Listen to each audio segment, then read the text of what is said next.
everybody, Tom Barnish, Chicago scene, doing a little virtual Chicago scene because why not? I'm talking to two people from Chicago out in LA, but their story's incredible. I have Henry and DJ Livia who are from Chicago. So first, hi everybody. What's up, guys? Hey, how's it going? Thanks for having us. Thank you. Absolutely. So Henry, I'll get to you in 1 second. I just want to introduce your daughter because she's been on things like the Ellen DeGeneres Show, America's Got Talent. You've done stuff for the biggest stars in the world, Snoop Dogg and Kanye West and Kim Kardashian, like all these things that seem crazy. You're I mean, how old are you, DJ Livia? I'm 14. 14. So that's got to be good parenting, right, Henry? Hey man, I breed legends. Got the #1 dad right here. Yeah, I saw.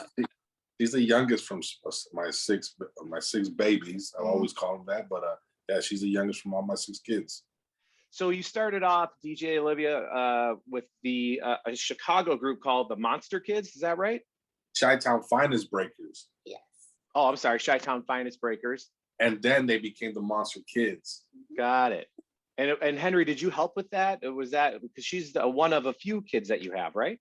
She's the youngest from all of them. So it's 3 boys, three girls, and just going back to how it all started. I mean, I was Chicago's tough and crazy, and it's not easy growing up in Chicago. Put it this way. Yeah. So so for me to pick up dancing and DJing was because of my brother. I had to survive and do positive things to survive out there, which was turntables and dancing. And then I got married, and next thing you know, I have 6 kids, and it got tough for us. And we became homeless out there. Me being the head of household for my family, we became homeless when the recession hit. Long story short, Catholic Charities put us in a home, and then they saw my VHS video when the Catholic Charities put us in a home.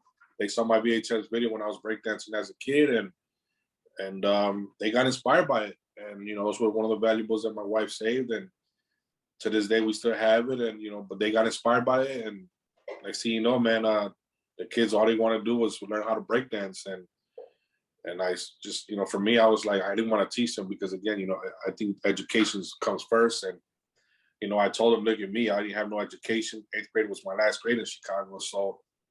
I told them, if you bring me a report card, I'll hook you up, start teaching you guys up, start teaching you guys how to, breakdance. And next thing you know, I started teaching them how to breakdance. And started getting invited to a competition, started winning competition. I mean, my kids were like, my youngest was 6 and my oldest was 11. So it was my 3 boys and my daughter, Spinderella. So now, I mean, it just became the Chi-Town Finest Breakers. So we started performing all over. The Oprah show before she shut down the show, Wendy Williams, every TV talk show you could think of. So her staying with the babysitter, she was like, I'm not staying with the babysitter no more. I want to learn how to, I want to travel with you guys. So I started, so one day, it was one day I saw my dad teaching my brothers and sisters how to DJ and that. And I was very interested in that, and I started being very curious. I started messing with his needles, his records, his mixer. I just started playing with all that. And one day I asked my dad, can you teach me? And my dad said, of course, let's do it. So he started teaching me, and I gained a passion for it. And next thing you know, I started getting recognition for my passion. I started traveling the world. That's when Ellen recognized my talent. That's when I became on the Ellen Show with my family and America's Got Talent.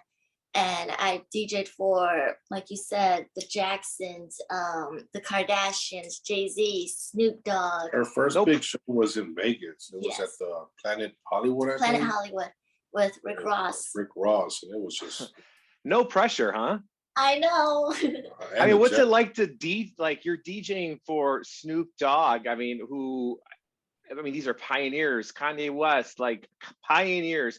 Another Chicagoan. I mean, is there like a healthy rivalry there? I know you're a little bit younger than Kanye, but Kanye and Chance, they're the emerging artists that have come out of Chicago lately. And yourself, is there some healthy competition that give you the nod because you're from Chicago?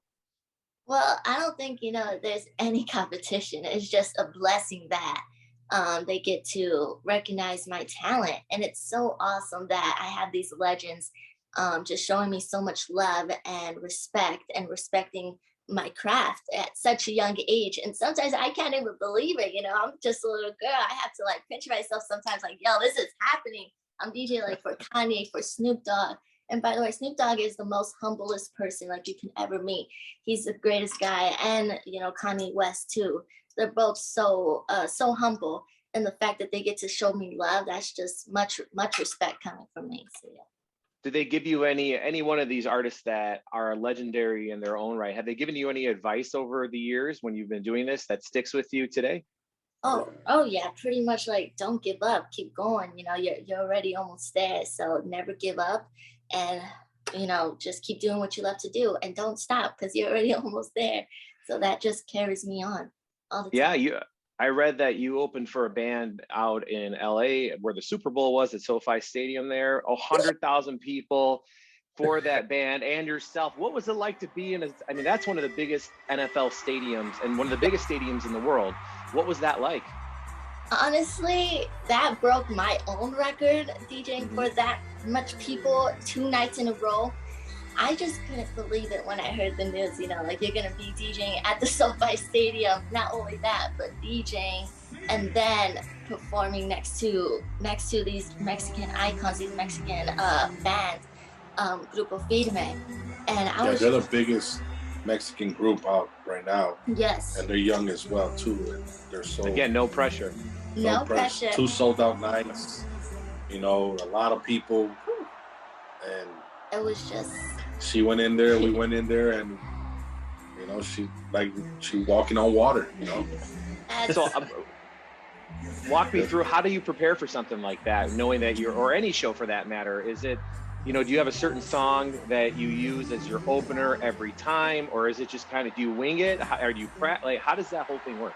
I just love to cater to my fans, cater to my crowd, and just have fun and make people dance and smile as much as I can. And, I have the best hype man right here, my dad. We're like the best dynamic duo we can ever do it. And the fact that we both can do it together is the best part of it all, is we can do it as a family. It's a blessing. And so I just like to kind of wing it, have fun, enjoy the moment. Because play off the energy of the crowd. Yes, as a little girl, half these little girls can't even experience the experience I have. So it's just so much fun that I got to do that. Not only little girls, I mean adults. Even adults too. Adults, man. She's accomplishing. I tell her all the time, sometimes, she does it like she's walking on water, man. Like it's unbelievable, her skills, her talent, her passion, and for the people, the reactions, it's always, when we finish doing our shows, man, it's just like, I just tell her, I can't believe we just rocked that whole crowd like that, And we did it. Yeah. Her so young and just me trying to, hype her up and have, so we can have fun. I always talk about building great memories, You got to build great memories, man, because that's the only thing that lasts forever in this world. You know what I mean? Absolutely. I imagine each one of these is a memory that you guys put together. It's got to be just so much fun to be able to be 14 years old, a female, in rocking it in an industry that for years has been just men. That's slowly changing, but I think you've leapfrogged over the time continuum or something, at being at 14 and doing this in front of an audience of 100,000 people. I mean, people who have been in bands or groups or DJ, whatever, that's something that they aspire their whole life to probably play in front of a crowd that big. That's right, man. It's unbelievable, man. That was like she said, she broke her own record. Yeah. I perform at Pitchfork with the kids. When they're performing with Raekwon, he invited us for the kids to perform with Raekwon from the Wu-Tang, and that was probably about a good 50, 60,000 people. But wow, with this one, the 2 nights, sold out stadiums, big concerts, this group. Wow, I just couldn't believe it, man. And then the main singer of the group, he went to surprise Livia in her dressing room. Was so humble. Edwin, the main singer from Grupo Firme, it was amazing, man. So, these people show so much love to this little girl, and we're just blessed, man, that we can do this, inspire, motivate so many people, you know, at once. If you guys, if people want to find out more information about what you guys are doing, what's the best way for them to do that?